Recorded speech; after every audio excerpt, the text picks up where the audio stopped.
तुम्हाला digital arrest करण्यात आलंय। तुम्हाला सरन्यायाधीश भूषण गवईंच्या न्यायालयात हजर करण्यात आलंय। कारवाईची अशी धमकी देत वृद्धांची कोट्यवधींची लूट झाली आहे। हे घडलंय नाशिकमध्ये। डिजिटल अरेस्टच्या नावाखाली नाशिकमध्ये दोघांची फसवणूक झाली आहे। हे दोघेही वृद्ध आहेत, त्यामुळे आयुष्यभराची कमाई चोरट्यांनी फसवून लुटली आहे। नेमकं काय घडलंय? सरन्यायाधीशांच्या नावे धमकी कशी दिली?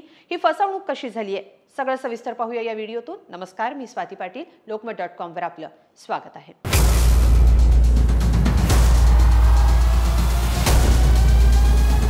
सायबर फसवणुकीविरोधात जनजागृती करूनही अनेक जण याला बळी पडतात आणि मग आर्थिक नुकसानीसोबतच मानसिक तणाव वाट्याला येतो। नाशिकमध्ये सायबर गुन्हेगारांनी वृद्धांना लक्ष्य केलं आणि कोट्यवधी रुपये लुटले। विशेष म्हणजे यात चोरट्यांनी सरन्यायाधीश भूषण गवई यांच्या नावाचा वापर करत धमकी दिली। धमकीला घाबरून वृद्धानं चोरट्यांना 72 लाख रुपये दिले। नेमकं काय घडलं पाहूया। नाशिकच्या गंगापूर रोड भागात लालसरे दाम्पत्य राहतात। त्यांचा मुलगा नोकरीनिमित्तानं परदेशात राहतो। 74 वर्षीय अनिल लालसरे हे शासकीय सेवेतून निवृत्त झालेत। वृद्धापकाळानं लालसरेंना व्याधींनी ग्रासलंय, तर पत्नी संध्या यांना अर्धांगवायूचा झटका आल्यानं त्याही अंथरुणाला खिळलेल्या आहेत। या कठीण परिस्थितीत डिजिटल चोरट्यांनी लालसरे यांची फसवणूक केली।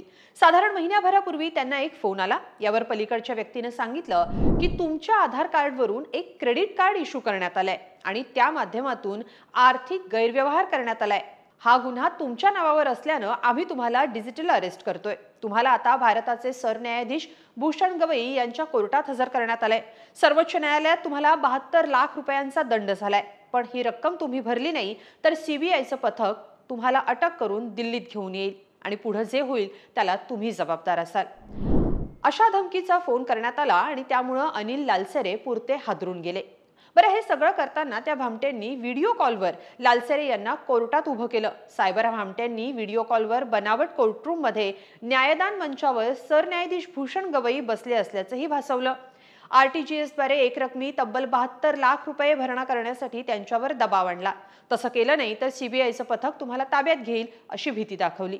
सायबर भामट्यांनी 26 सप्टेंबर ते 12 ऑक्टोबर 2025 या कालावधीत या वयोवृद्धाला ही डिजिटल अरेस्ट केली होती। तब्बल 15 दिवस सायबर गुन्हेगारांनी त्यांना डिजिटल अरेस्टची कारवाई केल्याचं भासवलं। व्हॉट्सअॅपवर सीबीआय कडून कारवाई करण्यात आल्याची नोटीसही पाठवली। भामट्यानं वृद्धाला वारंवार व्हॉट्सअॅप कॉल केले। अखेर घाबरलेल्या लालसरे यांनी व्यवस्थित चालताही येत नसताना बँक गाठली। RTGSच्या माध्यमातून आरोपीनं सांगितलेल्या बँकेच्या खात्यावर त्यांनी पैसे भरून दिले। इतकी मोठी रक्कम काढताना बँक अधिकाऱ्याला संशय आला होता, पण सायबर भामट्यानं यावरही काय उत्तर द्यायचं हे लालसरे यांना सांगितलं होतं। त्यानुसार लालसरे यांनी नातेवाईकांना वैद्यकीय मदतीसाठी तातडीनं पैसे पाठवायचं असल्याचं कारण सांगितलं। त्यामुळे लालसरे यांनी स्वकमाईचे पैसे काढून सायबर भामट्यांच्या अकाउंटमध्ये भरले। इतकी मोठी फसवणूक झाल्याचं लालसरे यांच्या लक्षातही आलं नाही। या घटनेला 1 महिना उलटला, पण मग आता हे प्रकरण कसं उघड झालं? तर लालसरे यांच्या घरी त्यांना भेटायला काही नातेवाईक गेले होते। यावेळी त्यांनी आपल्याला 72 लाख रुपयांचा दंड झाल्याची माहिती दिली आणि या सगळ्या घटनेचा उलगडा झाला। या प्रकरणी त्यांनी सायबर पोलिसात गुन्हा दाखल होत असतानाच आणखी एक धक्कादायक प्रकार उघडकीस आला। हा पण डिजिटल अरेस्टचाच विषय आहे। त्यांनाही त्यांच्या आधार कार्डच्या आधारे एक सिम कार्ड एका व्यक्तीने घेतलेला आहे। त्या सिम कार्डच्या आधारे असलेले व्हिडिओ मेसेज तो व्यक्ती इतरांना करत आहे असं त्यांना प्रथम सांगण्यात आलं। त्याच्यानंतर त्यांच्या अकाउंटचे जे काही व्यवहार आहेत त्या मनी लॉन्ड्रिंग संदर्भात व्यवहार झालेले आहेत असं सांगितलं आणि ते व्यवहार आम्हाला व्हेरीफाय करायचे आहेत। ते व्हेरीफाय व्यवहार करण्यासाठी तुम्ही 6 कोटी रुपये आमच्या अकाउंटला ट्रान्सफर करा। ते पूर्ण अमाऊंट आम्ही व्हेरीफाय करू। व्हेरीफाय झाल्यानंतर ती अमाऊंट तुम्हाला रिटर्न करू असं सांगितलं त्यांना आणि त्यांना डिजिटल अरेस्ट करण्यात आलेलं आहे। हेच सांगितलं, असंच सांगण्यात आलं।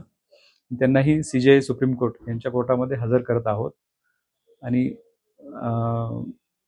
त्याच्यानंतर हा डिजिटल अरेस्टचा त्यांना 6 कोटीची फसवणूक करण्यात आलेली आहे। नाशिकमध्ये आणखी एका वृद्ध व्यक्तीला अशाच प्रकारे सायबर फसवणुकीला बळी पडावं लागलंय। यात या वृद्ध व्यक्तीची तब्बल 6 कोटी रुपयांची फसवणूक झाली आहे। तुमच्या सिम कार्डच्या माध्यमातून अश्लील फोटो व्हिडिओ व्हायरल होत आहेत असं सांगत तुमच्यावर कारवाई करण्यात येत असल्याचं या भामट्यानं या वृद्धाला भासवलं। इथंही भामट्यांनी तुम्हाला सरन्यायाधीशांच्या कोर्टात हजर करण्यात आल्याचं सांगितलं। अखेर डिजिटल अरेस्टची भीती दाखवत सायबर चोरट्यांनी या वृद्धाला 6 कोटी रुपयांचा गंडा घातला। डिजिटल अरेस्टची भीती दाखवत धमकी देत सायबर भामट्यांनी या वृद्धाची इतकी मोठी आर्थिक फसवणूक केली। पण हे डिजिटल अरेस्ट म्हणजे काय, थोडक्यात जाणून घेऊया।